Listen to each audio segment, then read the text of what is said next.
guys, welcome back to my channel. It is officially meet week.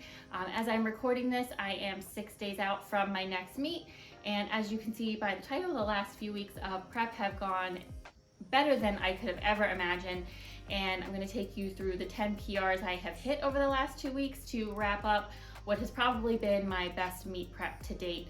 I just hit my openers yesterday. Those went pretty well. I'll likely touch on that in my recap of the meet video, but when we last left off, I had hit a lifetime squat PR of 275 pounds and was hoping to hit a paused beltless deadlift PR of 300. So I'm going to just pick up right where we left off there and continue with that week and then through this past week to wrap everything up. So the first workout after the last video were front squats in Spoto press. This week I didn't really have anything I was shooting for, just kind of was more putting in the work. This also was the day I added in the board press again. I explained in my last video I felt I really needed to focus on that overload again. I just worked up to 185 for 3 sets of 2. That went well. I didn't think I could go heavier, but I was happy with that as a starting point. The following day was my pause beltless day, and as I mentioned, I was hoping to hit 300. I didn't think I would be able to do it for multiple singles, so for this workout and the following one, I decided to work up to a top single and then do some back down. So I did 290, it went well, and I hit 300 paused beltless. It had been a goal of mine to hit 300 beltless, so to hit it with a pause that looked the way that it did, I was super excited about that. And then I just did a few sets at 275 singles after that.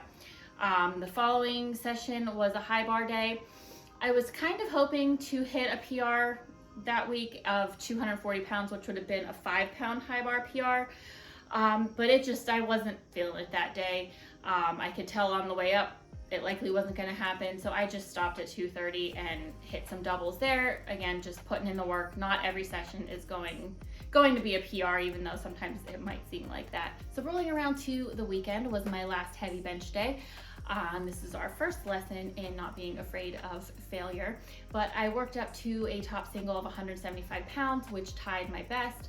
I did this without elbow sleeves, without a lift off. It was paused-ish, and it moved better than it did back on my birthday when I hit 175 for the first time with a lift off with elbow sleeves, touch and go. So I was very happy with that. Actually, 6 out of the 10 sets I did ended up being 170 or more. Of all those, I remember 172 moving the best. So I was pretty happy with that, and I decided, what the heck, let's just go for 177. That's the weight I failed back in May when I tried that after the 175, and I failed it again. I did throw my elbow sleeves on, maybe as a little security blanket. I don't know if that threw me off. I might have done better without it, without that change in that variable, but I didn't really care. I was just happy to have hit 175 again this close to the meet. Moving on to the next day was squats and deadlift. I really didn't have a goal. I just was working up to what I could work up to, getting up there, and I hit 270. Then I hit 275. And then I went for a PR of 280, which I got, and then had 1 set left. I could have done 280 again. I could have figured out with my fractional plates to do 282, 281 something. But I went straight to 285 because 280 moved so well. I ended up not getting it, so this is our second lesson in not being afraid of failure. It felt great. I really thought I had it. You can kind of see in my face, not making excuses, but as I was setting up, I have an alarm on my phone that I had forgot to unset before I came out here, and it went off right as I was coming over to do my lift. So I came over, unset the alarm, and just went back to it. My wrist wraps had been on wrapped the whole time. My belt was I should have just stopped, started over. So I don't know if that played into it or not, but I really feel like that wasn't a strength issue at that point, and was just through the roof to have hit another squat PR after just hitting 275 2 weeks ago. So on to deadlifts. I really set low expectations. Obviously I just pushed myself to failure with squats. The week before I had hit 330 for a pretty smooth single. I kind of had a goal of 335, which would be 5 pounds under my best and 5 pounds more than last week. So moving up, things didn't feel the best, but they didn't feel awful. 315 moved, 325 felt really hard, but I watched the footage back, and this is another reminder as to why it's important to film your sets.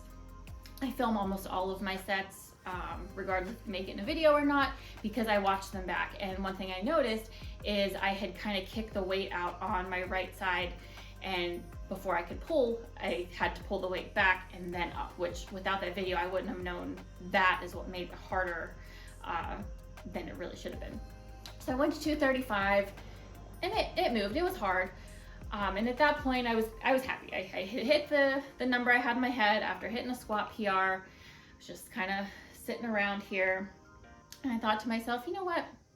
Let's just load up 345 and see what happens. What's the worst that can happen? I just failed a bench. I just failed a squat. We fail a deadlift. Who cares? So up until this point, I had my Pandora just on M&M artist only. So it was all M&M. And I sit here, I'm like, okay, let's do it. As I stood up, my Pandora changed out of my all M&M. It had ran out of the time or whatever, and it reverted back to just normal Pandora. And in came the song that is my channel trailer. I've talked about it before. It's my kids and I's song from Dude Perfect. This is how legends are made. And at that point, it was game on. Absolutely knew I was meant to load up this 345, whatever happened. And not only did I get it, I'm calling it a huge PR, because as you can see, I had to clean the garage floor before I finished my accessories.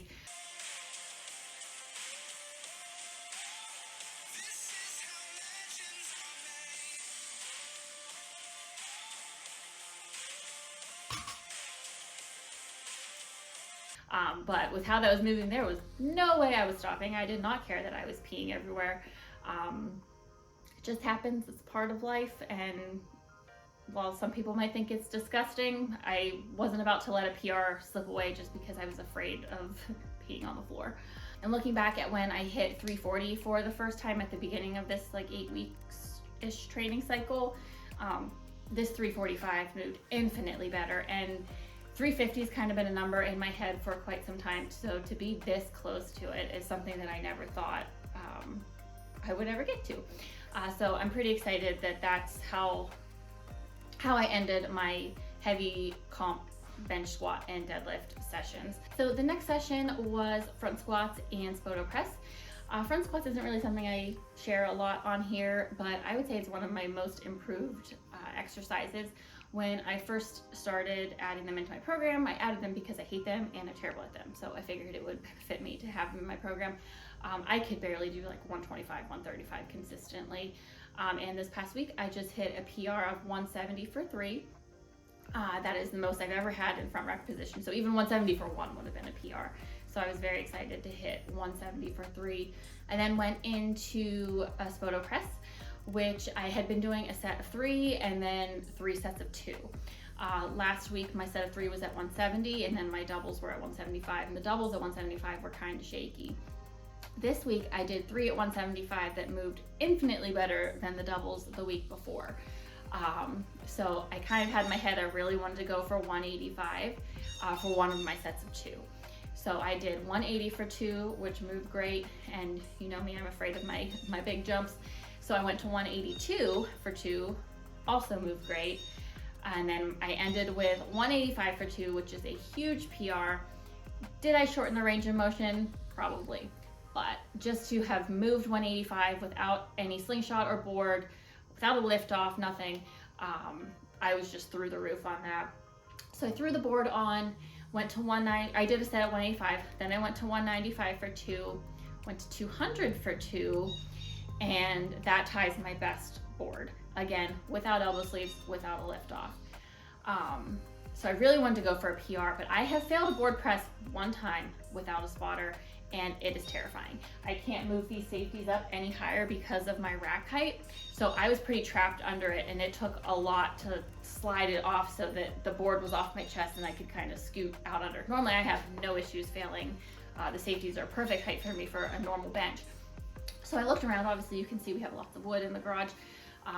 from our many construction projects in the house.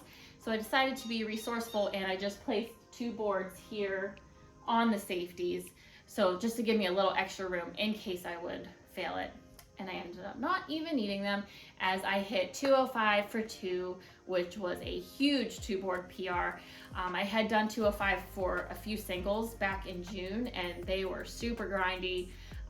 Nothing like as well as these moved. So again, super excited to end this session with a front squat, a Spoto, and a board press PR. Now moving on to the next day was the big pause beltless day. Last week I already hit my goal of 300, so right here, anything more than that would just be icing on the cake. Moving up, did 295, jumped to 305, freaking flew off the ground so fast that I almost forgot to pause it, and then I went for 315. The fact that I pulled 315 beltless, again, just blows my mind, because I remember how many times I failed 315 before I ever got it. So to hit it with a pause, just, again, on cloud freaking 9.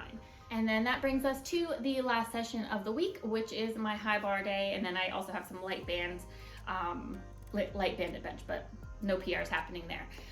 So for the high bar, I decided, okay, didn't really shoot for anything last week. Let's end this prep big and go for 240 for 2 for that 5-pound PR. Well, as I was working through my warm-ups, they were feeling amazing, and 220 felt great. Normally I would have went 220, 230, 240. So I went from 220 to 235. 235 basically felt like the bar. So I decided, let's just go hard or go home and go for 250. So not only did I do 250 for 2, but I did 2 sets of it. And the second set moved even better than the first. 250 for 1 high bar would have been a PR. 240 for 1 would have been a high bar PR. Prior to adding high bar into my program over the last few months, I had never hit 225 high bar. So to be hitting 250 for 2 sets of it, again, I couldn't have asked for a better end to this prep. And that about wraps it up. So I hit my openers yesterday, like I said. I have my taper week this week. Weigh-ins on Friday, and the meet is on Saturday. So watch for the meet recap video. I'm not gonna lie, I'm kind of nervous. My very first prep went well, but I wasn't hitting numbers like this. I was hitting like just under PRs in the gym. My last prep, obviously I have all the footage of that. I was failing all of my lifts, and now this one I'm hitting PRs almost every week leading into the meet. So I'm hoping that that's not a sign that like it's too good to be true and everything's just gonna come crashing down on Saturday. I'm trying to not think that way and stay positive, but I'm really excited to see how things all come together, and I look forward to sharing that recap with you soon after the meet. But that's it for now. Thank you so much for watching. Don't forget to like, comment, and subscribe. Stick around for more content from a garage gym powerlifting mom, showing you that you don't have to be the strongest to be strong. Thanks. Bye.